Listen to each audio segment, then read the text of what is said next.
And welcome everybody, welcome to another episode of Cinemacast, right here on our YouTube channel and on Rumble. If you guys enjoy the content that you are watching here, please hit that like and subscribe button down below and follow us on every other platform that we are on.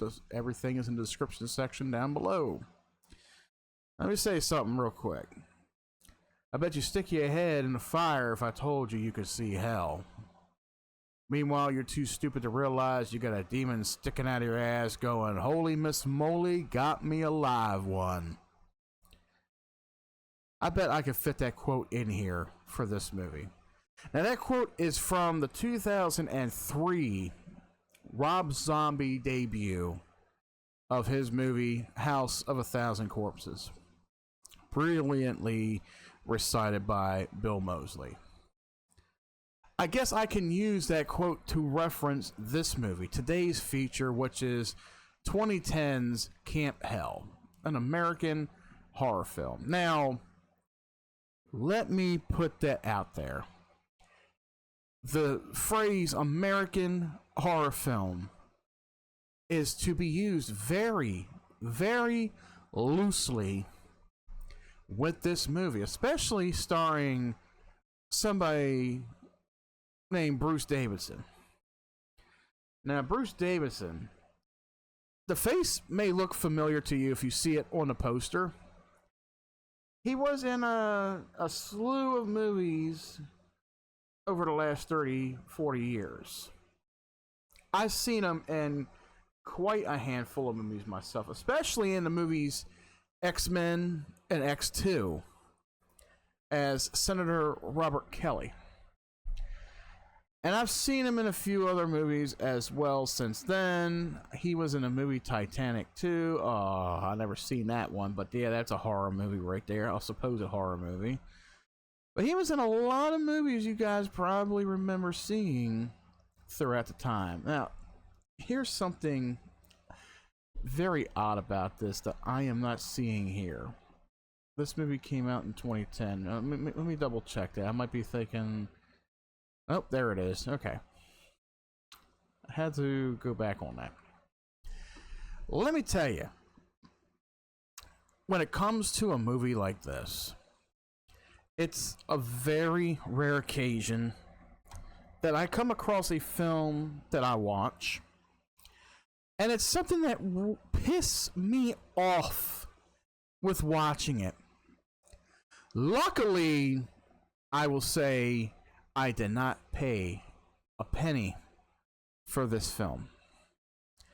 I did, however, watch it on a streaming platform that I do have a monthly subscription for. Yes, this movie is on HBO Max, or simply Max as it's placed right now. This movie, starring Bruce Davison, Dana Delaney, and it even has the name Jesse Eisenberg in there. You notice that at the top, Jesse Eisenberg. I will explain that here momentarily, because Jesse Eisenberg is only in this movie for 5 minutes. 5 minutes. A movie that is 99 minutes long, that is painstakingly horrible, to include a big actor name such as Jesse Eisenberg, who is, I guess, a popular name to throw around there within the last 15 years. You know, I guess he was just up and coming then. I'm not too sure. How far back does his repertoire go as far as movies go? Let me see. I just want to see his acting credits. I want to see how many movies he was in. Okay, so he was in movies since 2001, 2002. I only seen maybe a couple movies that he was in. Now, you may remember him. You may have seen him in movies like Zombieland, which was a very popular horror comedy about zombies starring Woody Harrelson. You may have seen him in 2010's The Social Network, where he plays Mark Zuckerberg. Maybe you've seen him in some animated films like Rio. How about the movies Now You See Me? Or if you like me and you sort of enjoyed Batman vs. Superman Dawn of Justice, where he portrayed Lex Luthor, the very worst version of Lex Luthor. Even if it's Justice League. I will say, for a name like Jesse Eisenberg, like, he may have some good roles under his belt, but let me tell you, let me reiterate. This film right here had the gall to put his name on a poster, to put him in the film, but for only 5 minutes. And then you place somebody like Bruce Davidson, who is sort of well known. Like I said, I've seen him in a few movies. I recognize the face. I had to go back and be like, oh yeah, he is that guy. Everybody else in this film, I don't know. I really don't recognize. But here's another thing that is very loose about this film. I already said it, you know, American horror film. Now, I'm going to leave the other part toward the end, after I just blow through the synopsis of this film. Now, what is Camp Hell about? Well, you would probably think, okay, maybe it's a demonic film. It's about demons. It's about spirits. It's about possession. You would only be a quarter right about all that. But here's the plot of the movie, basically. Now, if you are interested in seeing this sack of shit of a film, go to HBO Max or Amazon Prime, wherever you feel, take a gander, and come back to the review. Because let me tell you, this movie right here, I words cannot describe how I felt after watching this movie. So the movie goes, at the end of each summer, children from a fundamentalist Catholic community in the suburbs of New Jersey visit Camp Hope. Funny how it's mentioned Catholicism, but throughout the movie, everything is based under Christianity. Deep in the woods, away from civilization, the children are taught the ways of Christianity, the temptations of the flesh, and the horrors of Satan. The head priest, who is played by Bruce Davidson, who teaches the children these doctrines of fundamentalist Catholicism, has unknowingly brought evil with him by solely focusing on sin instead of salvation. The priest fills these young minds with the belief that everything they do is a sin. The priest also goes as far as to call a girl at the camp a whore because she is talking to a male member of the camp. The presence of a demon starts to creep in the minds of the children, especially the main character, Tommy Leary, who is played by Will Denton. Now, looking at Will Denton, he's only 35 years old, and he was just in a handful of movies. One that I can say is very well known is the movie Robots from 2005. Other than that, he was in the remake for Fright Night. I didn't see the remake. I didn't bother watching the remake. I'd rather stick to the original material. But yeah, so that is the start of the plot. So you got this priest who fills the minds of all these kids, who tells them that they are all wrong. Everything that they do is a sin. It's like one big Bible lecture after another with this movie when it comes to Bruce Davidson's character, or even the other characters that are the camp counselors that are trying to fill the minds of these youths by saying, oh, if you masturbate, it's a sin. If you stare at another girl, it's a sin. If you think about a girl, it's a sin. If you have makeout sessions, if you kiss another girl, it's a sin. Having sex, premarital sex, it's a sin. Everything is a sin with this movie. And let me tell you, like, I don't remember much of Catholicism being mentioned in this movie. All I remember is Christianity. But yeah, this movie has focused heavily on religion from the Christianity point of view. But it does it in a way where, even though this movie feels like a horror movie, says it's a horror movie, I think the true horrors lie within those who are studying Christianity. Now, I will put out there my beliefs. I don't go to church. I've been to church. I've been to church with my fiance. I've been to church a few times with an ex of mine throughout high school. I'm not a regular church goer. Do I believe that there is a power out there? Yes, I do. Do I believe in the afterlife? Do I believe in spirits that walk among us? Yes, I do, because I have witnessed this. I have seen them. I've smelt them. I've smelt the presence of a demon, a very sulfuric odor smell. So yeah, I'm a believer of that. Do I follow a particular religion? Do I pick a particular party to follow? No. Maybe I'm agnostic. I don't know. But I do believe that there is something out there. Yeah, I don't follow the Catholic. I don't follow the Christians. I don't follow the Hebrews. I don't follow the Islamics. I don't follow any of that. I don't. I just believe that there is something out there. Like, there hasn't been any too strong of a feeling for me to want to push me to a certain religion to be like, yes, I believe this is what I'm going to follow. No, I am my own entity. I believe there's things out there. I have never read the Bible. I know a couple scriptures. That's about it. But I will say, a movie like this is so laughingly bad. It almost, if you were Christian in a certain way and you watched this movie, you would be in tears laughing.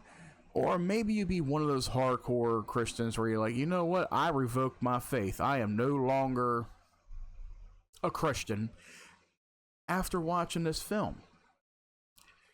Because this film, trying to dub itself as an American horror film, it's almost blasphemy.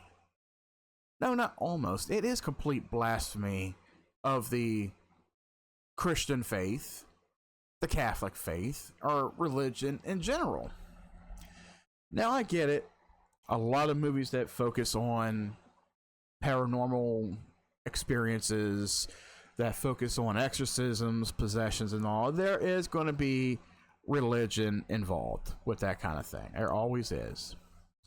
But for a movie like this that talks about, hey, there's a presence of a demon that starts to creep into minds of the children, especially one main character, which is the main focus, is this one character.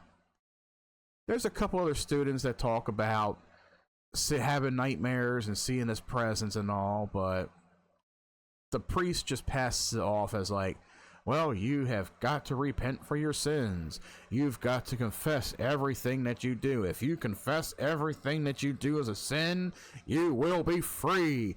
This won't haunt you anymore. Yeah. So there is a subplot in this movie that is shined on for just a little bit, but it's not gone into too much detail explaining as to why it's a subplot. So the character Tommy, his grandfather died recently in the story, and the afterlife is very much on his mind. At the same time, his innocent relationship with his childhood crush slowly becomes more physical until the two escape into the woods for a sexual encounter. Now, mind you, even though it's considered a sexual encounter, there's no real penetration. It's just this couple that you see so painfully for a matter of 2, maybe 3 minutes, kissing, and dry humping each other to orgasm. That is basically it. Melissa, his crush, is caught and sent home, allowing the priest to focus on Tommy. Yeah, that's another thing about the camp. If you sin, if you have sex or anything like that, you are kicked from the camp. Okay, then maybe Tommy should have been kicked from the camp, but he lies about it. He holds it in. Me, I would have been like, yeah, I fucked, so what? Get me out of this goddamn hellhole. You know? I would have been proud to be fucking sent out. But here's another thing with the story when it comes to the children of the story. They're sent there by their parents who are die-hard Christians. I'm talking the ones like, there's a scene in the movie where Tommy's parents are dropping him off at the camp, and you got nothing but Christian music playing, Christian rock music, and it's like, this is the kind of family that will spend the rest of their lives listening to Jesus Loves the Little Children. I'm sorry if you're religious and all. I don't mean to offend you. But this movie is quite offensive on all levels, basically. Unless you do feel for it and you feel, yep, that's exactly what happens, you know?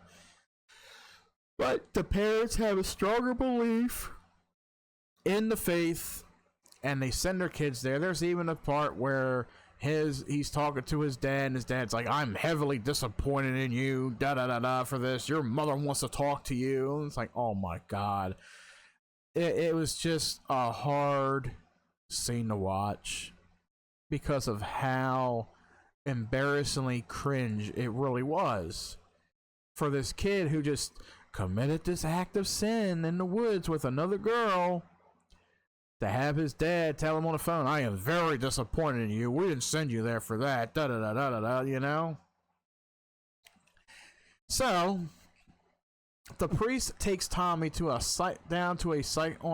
takes down a psychological and spiritual path that makes the presence of a demon real to him and begins to haunt him. So Tommy basically sinned, and he's thinking about this demon, and it makes it more and more clear to him, more and more appealing to him, and then things start happening very oddly, like there is some defamation to the church, the little chapel on the campus, and the priest sees it, Tommy sees it, but it all ends up in their heads, basically. You know, it's like it happened, but it didn't happen, and so the priest automatically focuses on Tommy and asks him, did you confess all your sin? Did you do this? Did you do that? What are you hiding from me? Are you still hiding something from me? Only you can set us all free. You can set yourself free. It's almost hard to explain most of the story, most of the plot, and a lot of things that happen throughout this movie. But here's a kicker. The movie will end with Tommy after a confrontation with the priest and a near suicide attempt. The priest, after his emotionally brutal encounter with Tommy in the cabin, suffers a stroke. Now, it's said that he suffered a stroke, but the last scene, you see this demonic figure attack the priest, thinking that it was going to kill him, while Tommy escaped. But Tommy ends up having an asthma attack, and they both end up in the hospital. He wakes up and his parents are there greeting him and saying that, yeah, you had an asthma attack. Don't worry, the priest is right next door. Okay. So he renounces his faith. He says he doesn't want to follow the faith anymore to his mom. He said, I don't care. You can make me do this. You can make me do that. But you cannot make me follow this. I don't want to follow anymore. I am done. This whole camp experience has forced him to change his thoughts and beliefs. So even though his mom stands there very teary-eyed about it, but she reluctantly agrees to it and allows him. So, after this little scene happens, the camera then pans to the next room where the priest is laying in bed. The members of the community are struggling over whether to pull the plug on this guy, hoping for a miracle, while the priest spends the rest of his life in a persistent vegetative state, eyes wide open, with a look of horror on his face.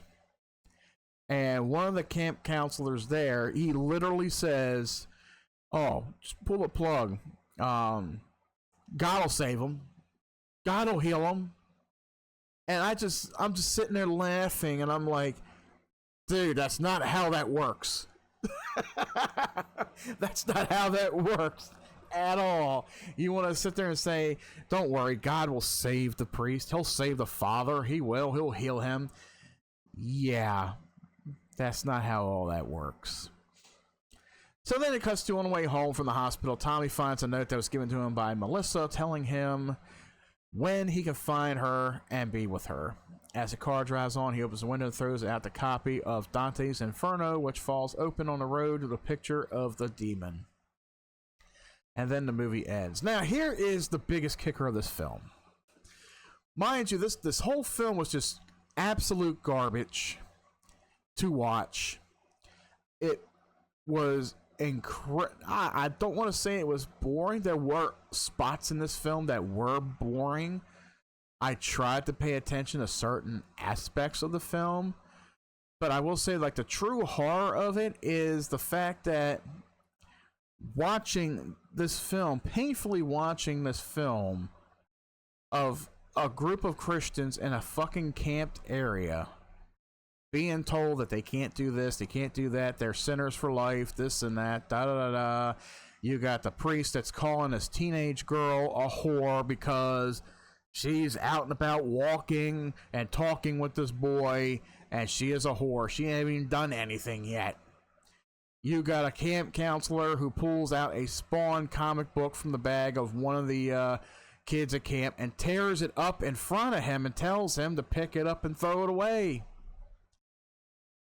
I'm just like, is this how they truly are? Like, this can't be real.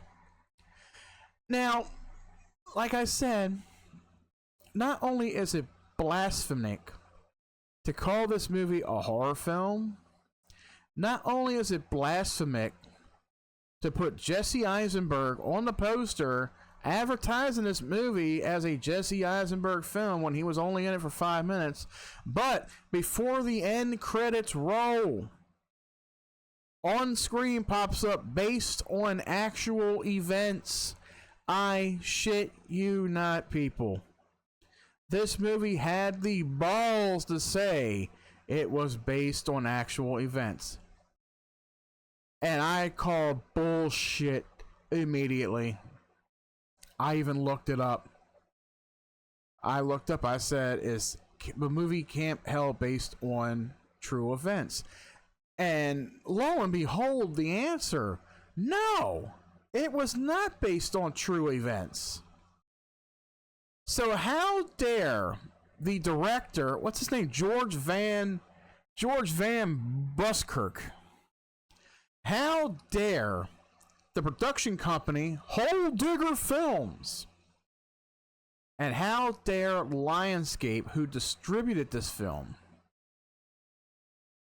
this blasphemy of a film, which pretty much criticizes the Christian community, the Christian faith, blasphemies it, has the nerve to say that this film was based on actual events when it wasn't. That is false advertising. 3 strikes, you're out to Hole Digger Films. 3 strikes, you're out. You lied 3 goddamn times. You said this was an American horror film. It's not horror at all. It's got a couple horror elements in it, but it's a shit film. 2, you have Jesse Eisenberg in the film, which he is in the movie, but only for 5 minutes. 3, you had the nerve to say this film was based on true events, which it wasn't. Now, let's get to the part with Jesse Eisenberg. So his character in the movie, he is in a mental hospital, basically, where the priest visits him once or twice. And it's said that his character, you know, he was apparently possessed by a demon and was working on the unpossession part, that he was doing this and that and all. It's I could not explain that scene. All I know is like it was 5 minutes. But the lawsuit, yes, there was a lawsuit against the producing company for this film. Jesse Eisenberg filed a lawsuit against Lionsgate Entertainment and Grindstone Entertainment for trying to fraudulently capitalize on his fame by using his name and face to promote a movie in which he was largely absent. Legal document states Eisenberg is bringing a lawsuit in order to warn his fans and public that, contrary to the manner in which the defendants are advertised in the film, Eisenberg is not the star and does not appear in the prominent role in Camp Hell, but instead has a cameo in Camp Hell. Eisenberg asked for damages of at least $3 million. In June 2012, he won a preliminary in the case, with the judge stating the content of the materials was commercial by virtue of proposing a commercial transaction, despite perhaps falsely leading the consumer to believe that Eisenberg is the star of the film. The court thus finds that the speech at issue is this case constitutes commercial speech, which is not subject to protection under the anti-SLAPP law. He wasn't even in the film 5 minutes. He was a cameo. But they still placed his name. Look, just look at the poster, people. His name is on the poster. They had the nerve to fraudulently put his name on there to promote this piece of garbage. What's this movie about? Oh, we don't know. It's got Jesse Eisenberg in it. So, yeah. Even my fiance, when we watched it, she was like, yeah, I already cannot take this movie seriously because his name is on there. As soon as the opening credits, I even stated, I can't take this movie seriously. I can't. Something just tells me it's going to be bad. And it was. It really was. Reception for this film, Nigel Floyd, writing at the Time Out, said that budgetary limitations, a plotting script, ropey visual effects, and an excruciating score undercut a heartfelt cautionary tale about a confused teenager wrestling with his religious beliefs and the dogmatism of overzealous elders. Rich Klein, in a review for Shadows on the Wall, said that the grounded approach and honest performances are provocative and unsettling, as is the fact that it's based on a true story. Which it is not. This movie is not based on a true story. This movie is not a horror film. It's about a teenager who's confused about his religious beliefs because of his grandfather's passing. And he's got to deal with nightmares, and he's reading up on Dante's Inferno and such. And he wants to renounce his faith because, and that's normal for anybody. Whenever they lose somebody close to them, a family member or friend, it is pretty common for somebody to renounce their belief because they are led to believe that, you know, their friend or their mother or father or uncle or whoever it is died. They were hoping that they would live forever, basically. Or maybe if they're really sick, God would heal them. It is pretty normal for somebody to renounce their faith for a brief period of time because of that. This should have just been a thriller movie, a thriller drama. That's all it basically was. Thinking it was like maybe Darko Donnie or Donnie Darko or whatever that movie was called. Think it was kind of like that. But for this film, it just pissed me off in 3 different aspects. And I cannot tell you how bad the acting was in this film. I cannot begin to describe it. If you are still interested in watching this movie, take caution. You're gonna lose 99 minutes of your life watching this film. So whether I've made you curious, maybe I caught you curiosity, or maybe I scared you away.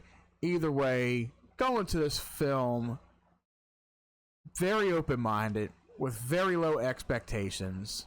Let me know if you're somebody who may actually enjoy this film, because I did not enjoy this film.